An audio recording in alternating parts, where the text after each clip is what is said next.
जब राजधानी रांची बनी रणभूमि, पुलिस पब्लिक के बीच भिड़ंत,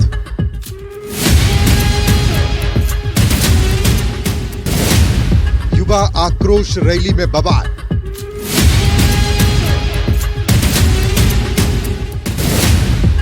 हर तरफ हंगामा और भागम भाग।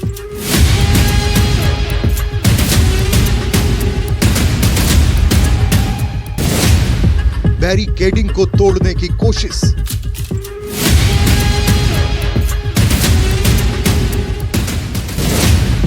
जवाबी कार्रवाई में पानी की बौछार,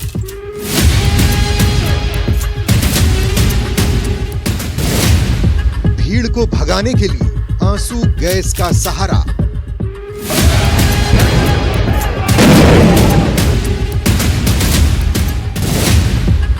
सरकार के खिलाफ बीजेपी का उलगुलान।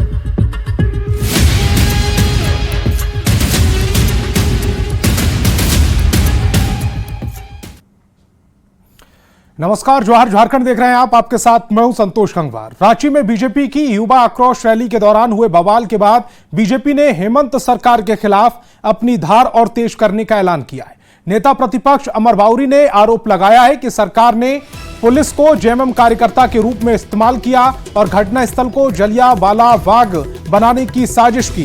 बीजेपी ने इस घटना की किसी सिटिंग जज से न्यायिक जांच की मांग की है और कल सभी जिलों में एसपी कार्यालय पर पुतला दहन करने का ऐलान किया। अमर बाउरी ने पुलिस के रवैये पर भी सवाल उठाए।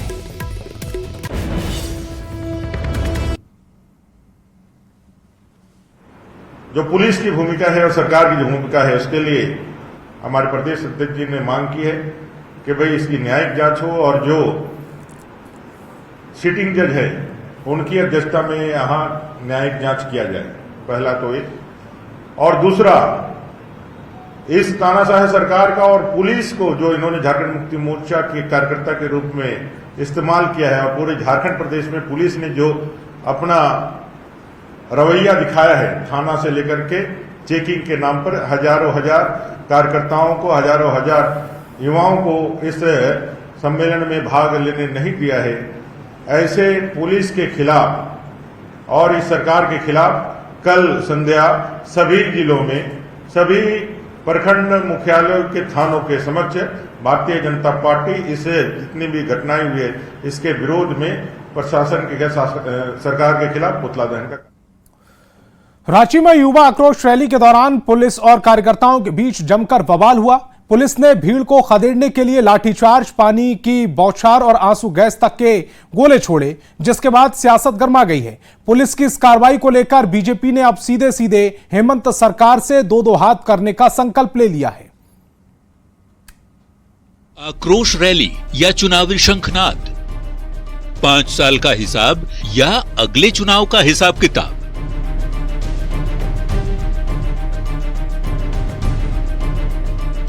झारखंड में विधानसभा चुनाव से पहले हर मुद्दे पर हेमंत सरकार को घेरने में जुटी बीजेपी ने रांची के मोरहाबादी मैदान में युवा आक्रोश रैली का आयोजन किया था, जिसमें खूब बवाल हुआ। बीजेपी कार्यकर्ताओं ने पुलिस की बैरिकेडिंग तोड़कर सीएम आवास की तरफ बढ़ने की कोशिश की, जिसके बाद पुलिस ने एक्शन लिया तो बीजेपी नेताओं को हेमंत सरकार को खरी खोटी सुनाने का एक और बड़ा मुद्दा मिल गया।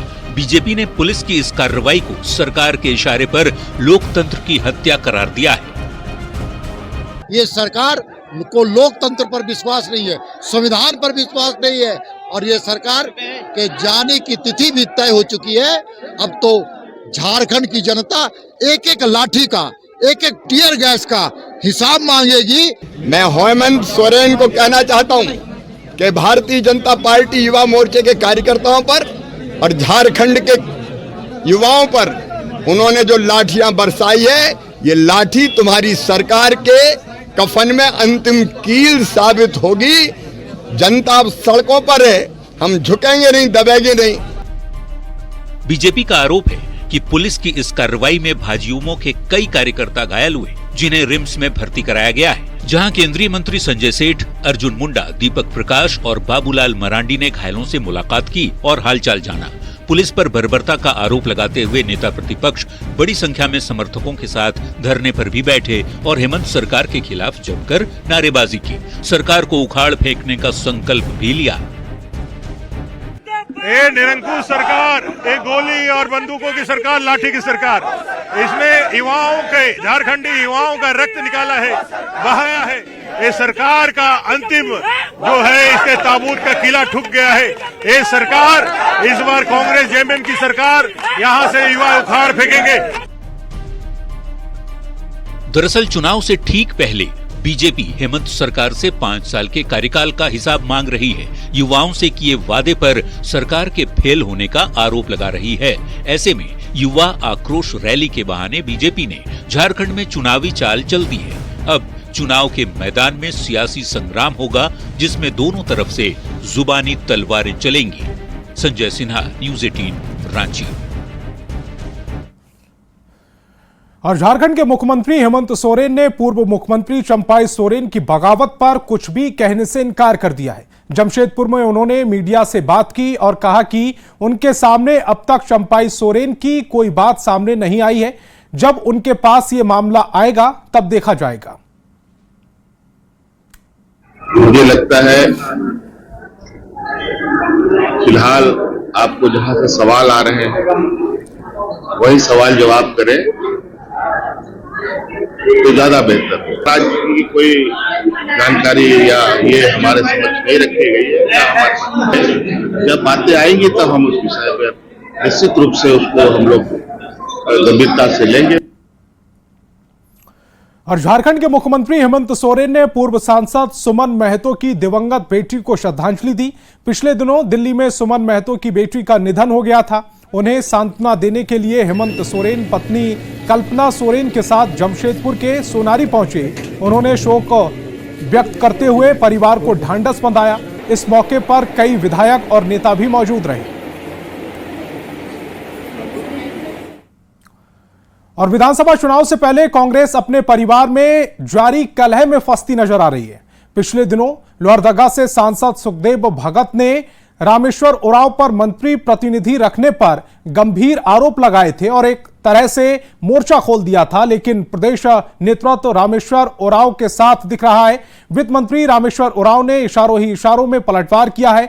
वहीं नए प्रदेश अध्यक्ष बने केशव महतो कमलेश ने कहा है कि उनके पास अब तक कोई शिकायत नहीं आई है, तो प्रदीप बलमुचू ने रामेश्वर उरांव के साथ खड़े दिख रहे हैं।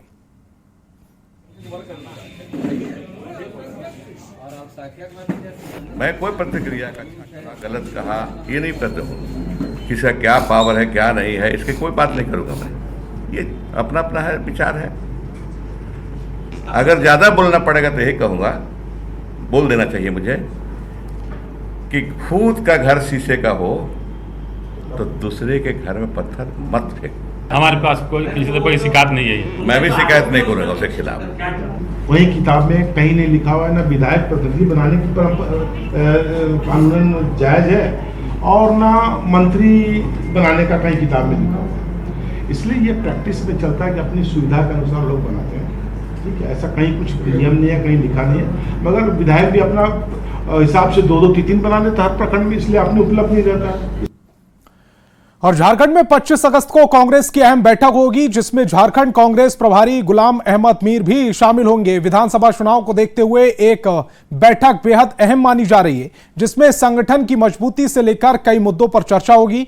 26 अगस्त से कांग्रेस का झारखंड भ्रमण कार्यक्रम भी शुरू हो रहा है, जिसमें संवाद आपके साथ कार्यक्रम शुरू किया जाएगा। इस दौरान पार्टी के बूथ स्तर के पदाधिकारियों के साथ बैठक होगी। गुलाम मोहम्मद साहब संडे 25 तारीख को झारखंड आ रहे हैं।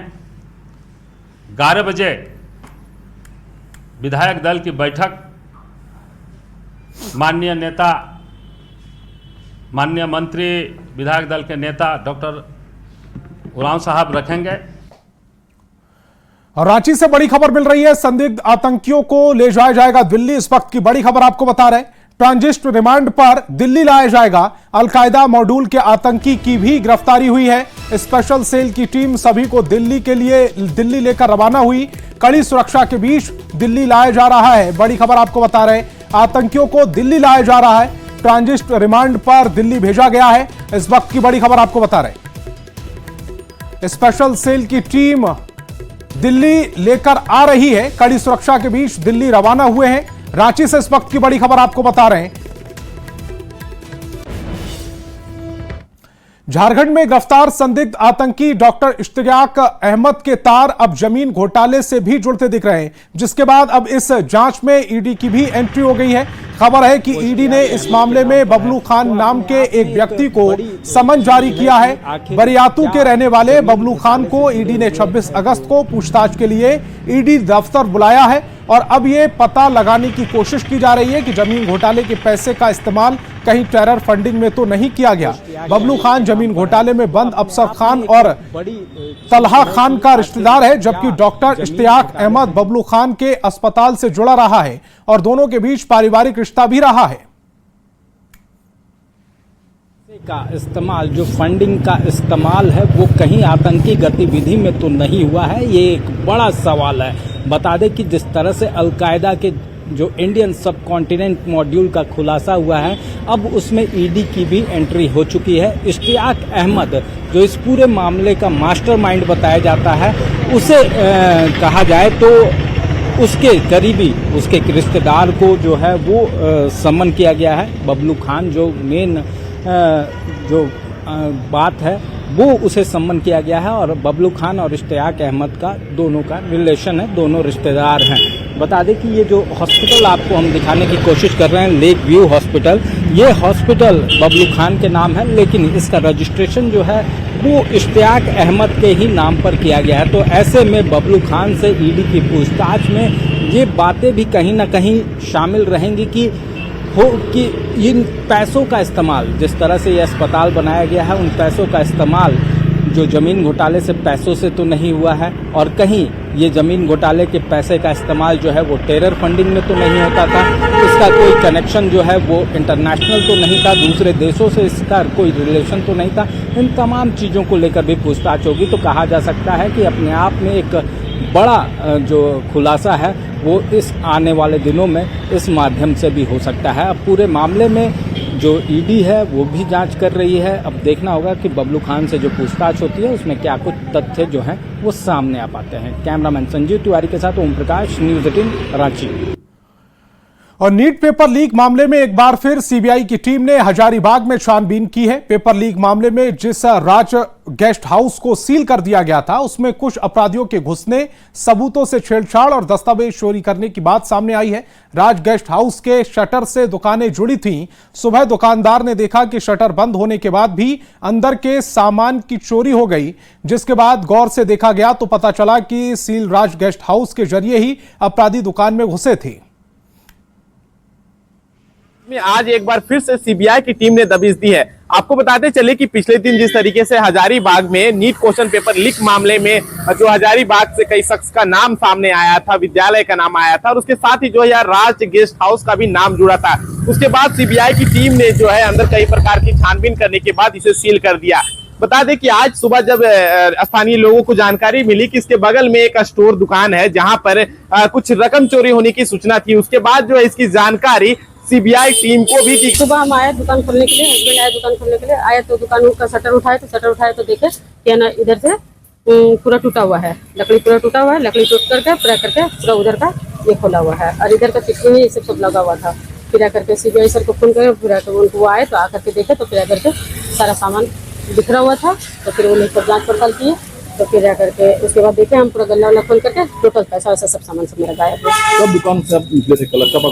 कल हम लोग 40 में निकले थे घर से दुकान से। आज सुबह 8:40 में आए, 8:30 में आए। छानबीन करने के बाद जो है आज पुनः इसे फिर से अभी सील कर दिया और इस पूरे पहलू पर छानबीन कर रही है। अब देखने वाली बात होगी कि कौन से ऐसे साथी अपराधी थे जो अंदर गए थे और उस साक्ष्य को छुपाने का काम कर रहे थे और आगे जो है आगे की जो या सीबीआई की जो कार्रवाई है यह कहां तक पहुंच पाती है देखने वाली बात होगी। सुशांत सोनी, न्यूज़ 18 हजारीबाग।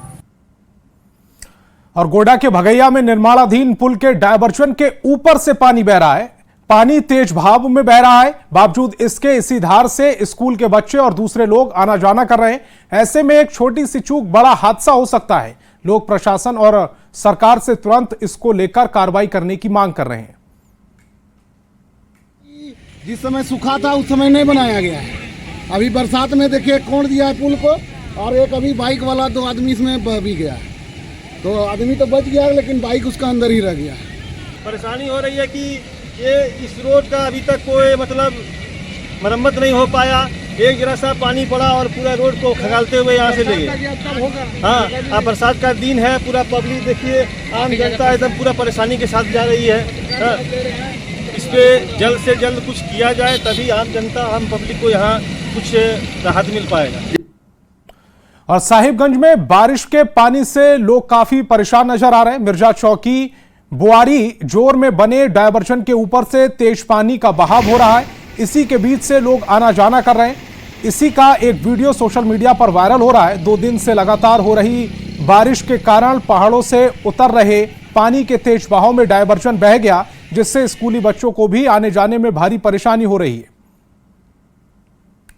तो तस्वीरें इस समय आपकी टेलीविजन स्क्रीन पर है।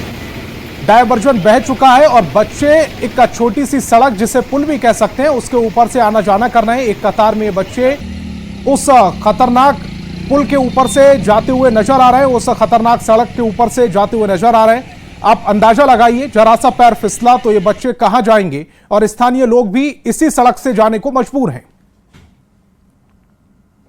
और गुमला में कंस नदी पर बने पुल का पिलर अचानक धंस गया। इसके बावजूद रोजाना कई ग्रामीण जान जोखिम में डालकर इसी खतरनाक पुल के ऊपर से आते जाते हैं। जैसे जैसे कंस नदी का जलस्तर बढ़ रहा है, वैसे वैसे पुल का पिलर नीचे धंसता जा रहा है। समय रहते पुल की मरम्मत नहीं कराई गई तो पूरा का पूरा पुल धराशायी हो सकता है।